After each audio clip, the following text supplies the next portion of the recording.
안녕하세요, 메슬로입니다. 오늘은 맨시티에서 조아트를 밀어내고 잠시나마 선발 기용되며 대세론을 불러일으켰던 2m 장신 골키퍼 코스텔 판틸리몬에 대해 알아보도록 하겠습니다. 그럼 재밌게 봐주세요. 판틸리몬은 203cm란 큰 키로 공중볼과 골문 구석구석을 장악하는 능력이 뛰어났던 골키퍼였습니다.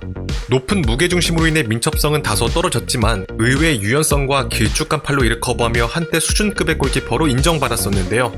자, 판틸리몬은 2003년 루마니아의 명문 클럽인 폴리테니카 티미소라에서 프로 경력을 시작했습니다. 이곳에서 실력을 키워나가며 이른 나이에 루마니아 대표팀의 주전 수문장 자리를 차지했고 아스날 인테르와 연결되며 주목받기 시작했습니다. 이런 그에게 맨시티가 접근해 왔는데요. 당시 맨시티는 팀을 떠난 넘버2 골키퍼 셰이 기본의 대체자를 물색하고 있었습니다. 후보로는 프리미어리그 무대에서 굵직한 커리어를 보낸 덴마크 출신의 세렌센, 자유계약 신분의 힐데브란트가 떠올랐지만 맨시티의 만치니 감독은 지난 유로파리그 플레이오프전에서 만나 맨시티를 상대로 좋은 활약을 보인 판틸리몬에게 호감을 가지고 있었고 결국 그를 임대 영입하는 데 성공했습니다. 그가 임대로 맨시티에 합류하자 팬들은 한 대표팀의 주전 수문장을 영입했다면서 조아트의 선의의 경쟁자가 될 것이라는 기대를 드러냈습니다. 그리고 판틸리몬은 컵대에서만 기용되는 한정된 기회 속에서도 빛을 발하기 시작했는데요. 아스날과의 리그컵 8강전에서 위협적인 슈팅들을 모두 막아내며 팀을 4강으로 이끌고 경기 최우수 선수에 선정된 것이었습니다. 그 모습을 보고 확신에 찬 만치니 감독은 2012년 1월 그를 한화 약 53억 원에 완전 영입하게 되었습니다. 비록 판틸리몬은 12-13 시즌에 접어들어서도 리그에서 단 한 경기에도 출전하지 못했지만 FA컵 대회에선 5경기 선발 출전, 단 1실점, 팀을 결승까지 진출시키는데 지리한 공헌을 하며 슈퍼서브의 역할을 톡톡히 해냈습니다. 당연히 언론들은 결승전에 판틸리몬이 그대로 출전할 것이란 예상을 내놓았고 만치니 역시 결승전의 골키퍼 자리는 판틸리몬의 것이라며 공개적으로 그를 기용할 것임을 내비쳤는데요. 그러나 만치니 감독은 결승전에 뜬금없이 조아트를 선발로 내세웠습니다. 결과적으로 맨시티는 위건에게 일격을 맞고 패배하며 FA컵 준우승에 그치게 되죠. 이로 인해 무관에 그친 만치니는 경질되고 말았으며 판틸리몬의 이적 루머가 대두되기 시작했습니다. 그런데 2013년에 접어들어 판틸리몬은 확고했던 조아트 입지를 흔들기 시작했습니다. 조아트가 신초부터 슬럼프에 빠져 의욕을 상실한 모습을 보이자 만치니의 후임으로 온 페이그리니 감독이 곧바로 경쟁자인 판틸리몬을 선발로 내세우며 경쟁을 부추긴 것이었는데요. 이렇듯 마침내 리그에서 선발 출전 기회를 받으면서 데뷔전을 치를 수 있게 된 그는 데뷔전인 노리치전에서 멋진 선방으로 팀의 7-0 대승을 이끄는 좋은 활약을 보였습니다. 이러한 활약은 단숨에 페이그리니 감독을 매료시켰고 그는 우리는 판틸리몬을 적극 지원해줘야 한다 라며 그에게 신뢰를 보냈습니다. 그렇게 판틸리몬은 그의 신뢰 속에서 노리치전을 포함해 리그 7경기에 연속 선발 출장하게 되죠. 5경기 연속 무패도 이끄는 호성적을 이끌면서 하트의 자리를 위협했습니다. 따라서 판틸리몬의 대세론이 불기 시작했는데요. 그러나 그의 활약에도 불구하고 맨시티의 넘버원 수문장은 여전히 조아트란 인식이 강했을 뿐더러 팬들의 지지도 또한 굉장히 컸기 때문에 판틸리몬은 단 7경기 이후에 다시 그에게 주전 자리를 내줄 수밖에 없었습니다. 훗날이는 판틸리몬이 맨시티에서 뛴 리그 전체 경기로 남게 되죠. 하지만 그는 리그컵 대회에선 꾸준히 선발 기용되어 팀이 우승을 거두는 데 큰 공을 세웠으며 해당 시즌에 맨시티가 리그 우승을 차지하게 되면서 조아트를 대신해 한동안 맨시티 약진에 기여한 그에게도 많은 찬사가 쏟아졌습니다.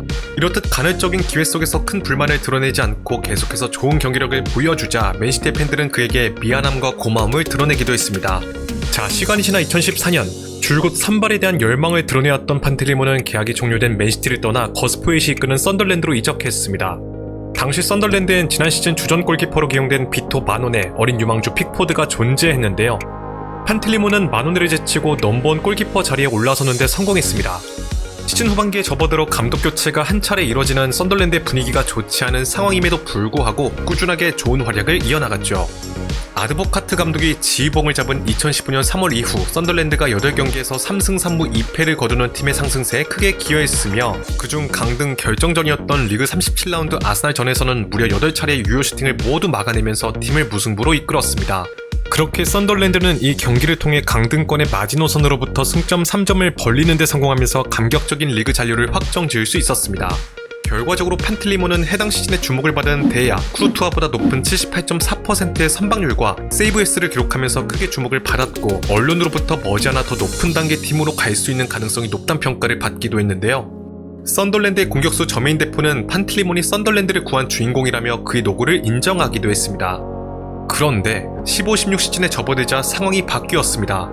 판틸리몬이 리그 3경기 8실점을 기록하는 최악의 모습으로 썬덜랜드가 최하위에 떨어진 것이었죠. 온전히 판틸리몬의 탓으로 돌리기엔 무리가 있었지만 소방수로 부임한 샘 엘러다이스 감독은 분위기 쇄신 차원에서 그를 대신해 마노네와 유망주 픽포드에게 기회를 주기 시작했습니다. 결과적으로 어느새 전력의 자원이 되어버린 판틸리몬은 2016년 1월 프리미어리그 승격 후 고군 분투 중이던 와포드로 이적했습니다. 왓포드는 전반기와 달리 하락세를 보이는 베테랑 고메스 골키퍼를 바로 대체할 수 있는 자원으로 판틸리몬을 영입한 것이었는데요. 그러나 고메스가 판틸리몬 합류 후 폼을 빠르게 되찾는 데 성공했고 유럽 리그를 통틀어 최다 세이브를 기록할 정도로 오랜 기간 전성기의 버금가는 활약을 이어나가면서 이곳에서 판틸리몬의 기용 빈도는 낮아질 수밖에 없었습니다. 따라서 판틸리몬은 기회를 찾아 인대를 떠나게 되었고 2018년 1월에 합류한 챔피언십의 노팅엄에서 팀이 강등권을 벗어나는 데 기여한 것을 인정받아 노팅엄에 완전히 정착하게 됐는데요. 그렇게 한 시즌간 주전수문장으로 활약하게 되지만 새롭게 부임한 감독 밑에선 중용받지 못하면서 이후에 임대를 떠나게 되었고 2021년 튀르키예 무대를 끝으로 은퇴를 선언했습니다. 과거 프리미어리그 무대에 2m를 뛰어넘는 큰 키를 지니고 있으면서 선발로 나오는 골키퍼들이 많지 않았던 탓인지 판틸리몬에 대해서 강한 인상을 가질 수밖에 없는 것 같습니다. 혹시 여러분들은 판틸리몬에 대해 어떤 인상을 가지고 계신가요? 댓글로 의견을 공유해주시면 정말 감사드리겠습니다. 자, 오늘의 영상은 여기까지입니다. 재밌게 보셨다면 좋아요와 구독을 부탁드리며 다음에는 더 재밌는 컨텐츠로 찾아뵙도록 하겠습니다. 감사합니다.